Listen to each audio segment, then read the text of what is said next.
Yo,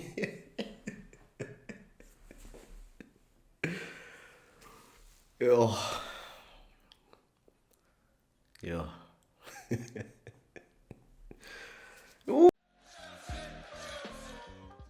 Chelsea nil. Yeah. Chelsea nil. Nottingham Forest 1. What direction are we really heading as a team? Are we progressing? Are we moving backwards? Are we signing talent?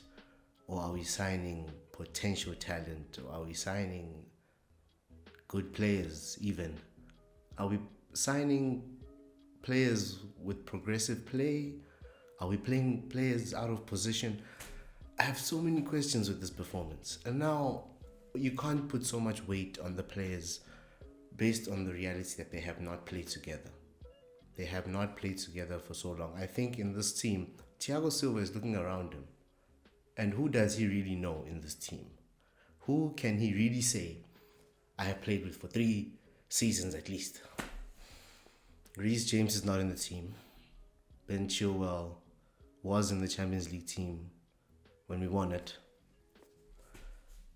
But Chilwell doesn't play next to Thiago Silva, and Chilwell's role is not the same as the Thomas Tuchel system.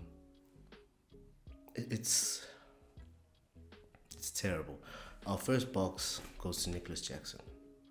Nicholas Jackson, first touches a bit too desperate, a bit too obvious, a bit too predictable at times. You don't have to be the best defender in the world to stop Nicholas Jackson today. And he's not clinical in front of the goal.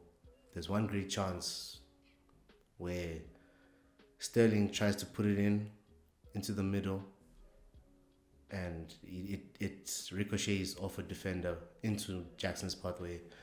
He does have to stretch to get to the ball, but it's because of the situation, it does feel harsh on Jackson because we need a goal. We're losing at home. We're trying to build on 2 victories, and he can't score. And at this stage in his career, you are expecting him to bury that. You're expecting, but come to think of it, how many Chelsea players would you trust with that opportunity that Jackson had, other than Raheem Sterling? I'd really like to know, because I thought about it, and even Enzo Fernandez with that chance, I'm not sure. I'm really not sure. Yeah, it's crazy. Our next box is for MM10. That first touch in the 94th minute, that just sets it into the path of a Forest player for a counter attack. It was just the final stamp on his performance. He tries to dribble past players, he's not effective. He tries to cross on his left foot. Probably the best moment, but it means nothing really because it's not a good cross overall.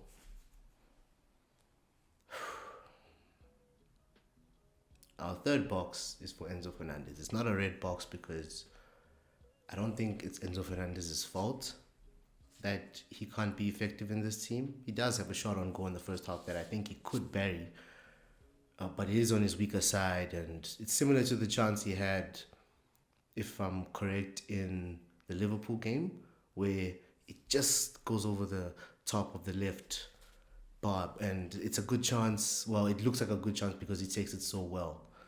Today he tries to be a bit more delicate with the finesse. It doesn't pay off. Other than that, Enzo Fernandez, I think he just needs to be playing in a deep line role. I think he needs to play next to Caicedo. I understand Caicedo can play where he's playing very well.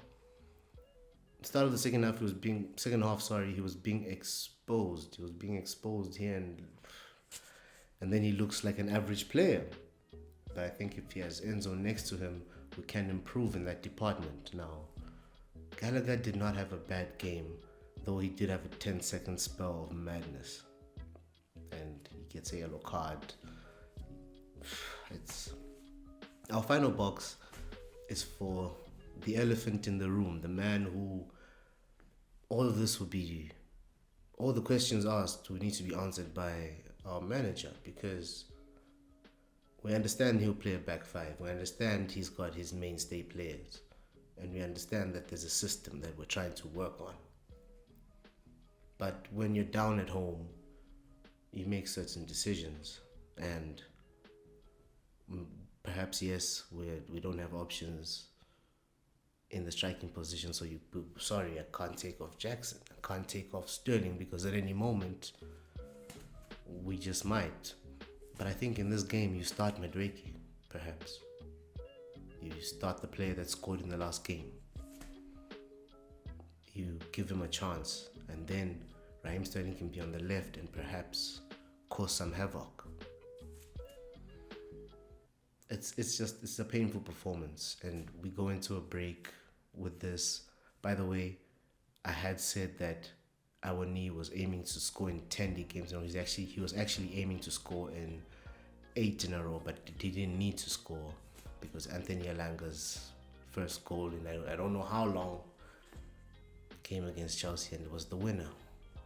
Steve Cooper has done us again at a time when we needed a victory. I believe as Chelsea fans we needed a victory, and the team has let us down, the manager has let us down, but we move